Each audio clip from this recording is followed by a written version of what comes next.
So the opening weekend of the Premier League served up so much excitement and the sports 101 team is here live at Red Mango Apartments to dissect all the major talking points. If you're watching us and you want to come to Takrady and you're looking for a place to stay, I could better recommend Red Mango Apartment for you.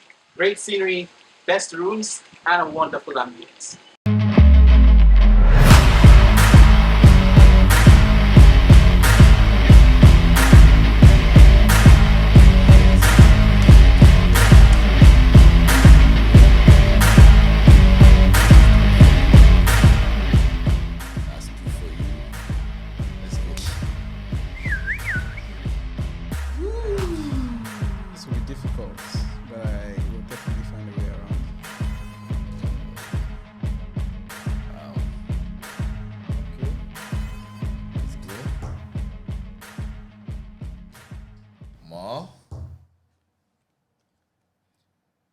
And more. Okay. Hey! The miracle worker could not perform miracles this time. The miracle worker. I don't know what you're trying to insinuate. Game over. What happened? I mean, game over. The miracle worker. My coke, man. let me join you. The miracle worker could not perform miracles this time. He's a miracle. He's the alpha. But it was actually wonderful to find the season return. We've had lots of excitement all over the weekend, and for me, the biggest highlight has got to be Old Trafford. Yeah. Expectations were high. New season, but same old Manchester United. What exactly is the problem with this particular club? Let this man speak.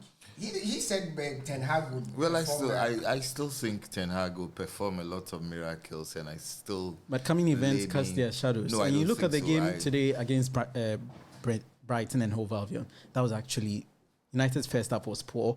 What we saw last season, playing in moments, is exactly what we witnessed today. There's the quality, no doubt about that. But playing for the entire 90 minutes, exhibiting that consistency was absolutely absent. Well, I think that's going back to the Ragnick era, he always talked about the best teams in the world having a grip on the game, having a control on the game. I actually watched City's game this afternoon. They had a grip on the game. They determine the tempo. They have people in that midfield who conduct the orchestra, who dictate the tempo of the play. And I think that was evidently what was wrong with Manchester United, particularly in that first half. If you look at Manchester United in the first half, yes, I mean, we've all spoken about the fact that when it comes to football, it's about the moment, it's about taking your chances when it comes calling. And not discounting the effort that Brighton had to put into that win. I think that Brighton, yes, I mean, with the mean little budget they do have, they built a fantastic squad, a squad that is able to maximize the whole use of their roster. But I think that Manchester United there again found themselves in all sorts of troubles because of that midfield. United needs to quickly look at that gaping hole in that midfield, and once they're able to sort it out, I think that they have more than enough quality through the ranks. Like, look at the team this afternoon as well. Beyond the midfield, the attack was numb. Yeah. That's been an area where they needed to sort out all through summer. We know the drama around Ronaldo. Today he opted to go with a false 9, even though Ronaldo was on the bench. I think that, you see, as much as I would love to talk about the players that United have and everything, today the blame solely lies at the doorstep of Ten Hag. Why?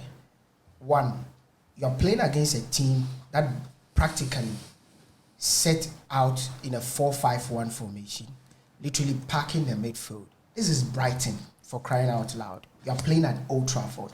Why do you need a double pivot in Fred and McTominay? For what reason?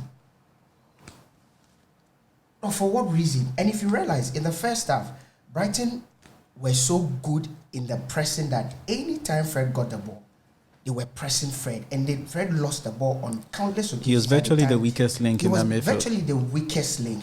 I do not get why. Yeah, I do not get why Ten Hag decided to set up that way, because I felt that one of the problems with the Manchester United setup was that there was very little movement amongst the front three. If you realize that when Ronaldo came in, and Eriksen dropped in deep, everything changed. When I don't know if you've heard Pep Guardiola, and that I saw a video where he was saying that I could pardon you if you make mistakes in a game, but I cannot pardon you if you do not want the ball. That's one of the mistakes I saw with the United players. The ball would move when you move, and the front three were static. When Eriksen dropped deep, you saw the movement, Ronaldo, and he was picking them at will. That was one thing that I felt Ten Hag should have spotted. What? Because he spotted that in the second half. Maybe people say he spotted that in the second half, but truth be told, the game was lost in the first half. And this is the EPL.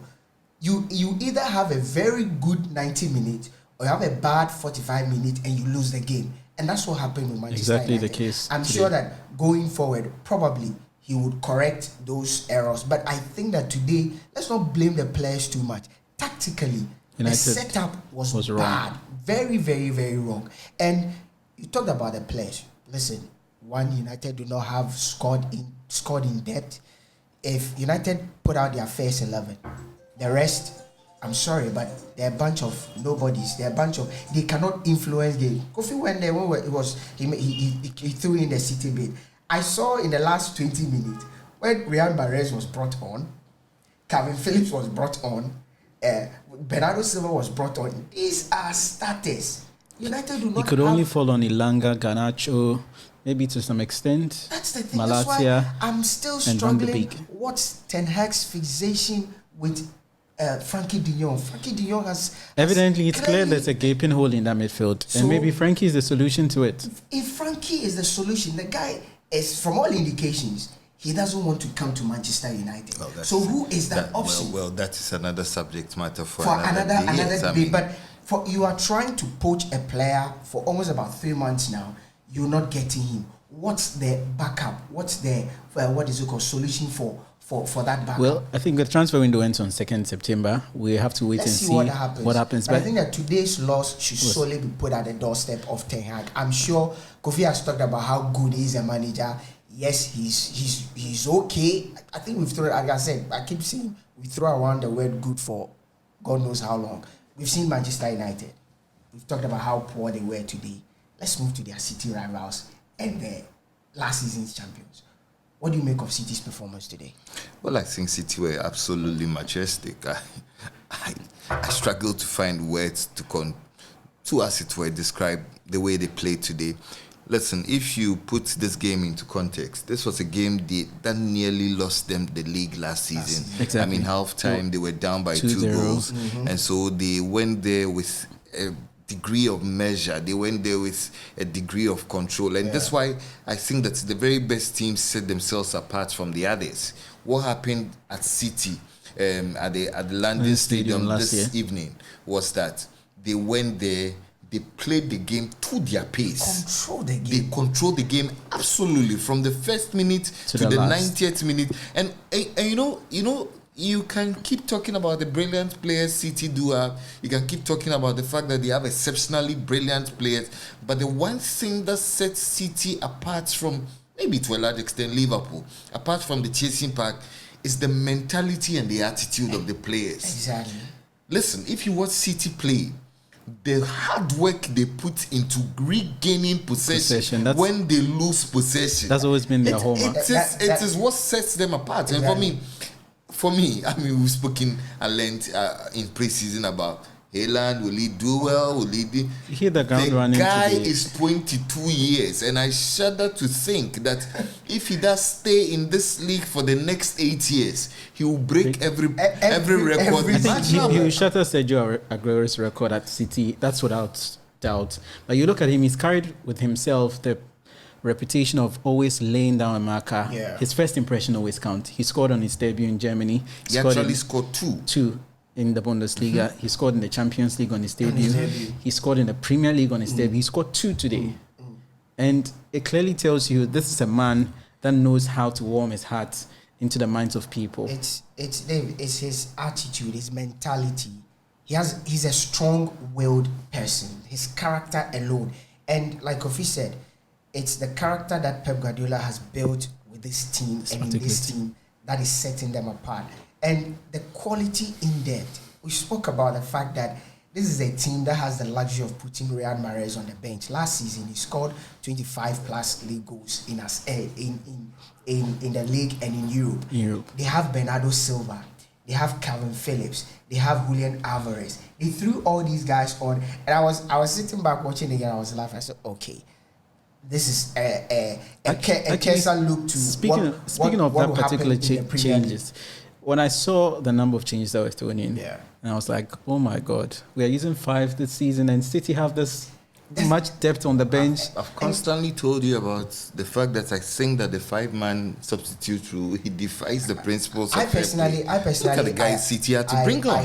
Exactly. Some fair to West Ham. I have my own reservations about that five substitute rule. I feel that, like Kofi said, it's really going to favor the big boys. Not just the big boys, the team that have scored in them. That's Because quality. it may not favor United because United do not have But scored speaking in of substitutions, we saw what Jurgen Klopp threw in yesterday. Yeah. He needed a man from the bench to save the team. Yeah, and Darwin Núñez came on. Liverpool nearly got a shock of their lives. Listen, They were actually shocked. yeah, and I think they were lucky to escape with the I point. loved how the game went, but I feel that I'm getting a bit disappointed with players like Jordan Henderson, because I've heard Kofi rant and rave about him. In the second half, Jordan Henderson literally was nowhere to be found in the game until that almost last minute kick that hit the post. Yes. But I feel that he was lost in the game.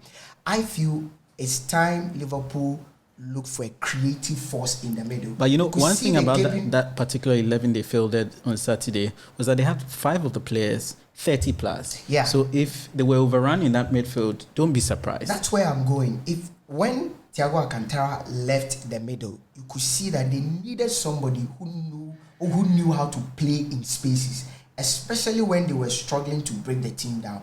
And you threw in Harvey Elliott. This guy is not a Thiago Alcantara. Yes, they brought in Darwin Núñez, but truth be told, that midfield because practically it's made up of people, ball winners, and people who disrupt play. The only creative force in there is Thiago Alcantara, and even he's not the creative guy.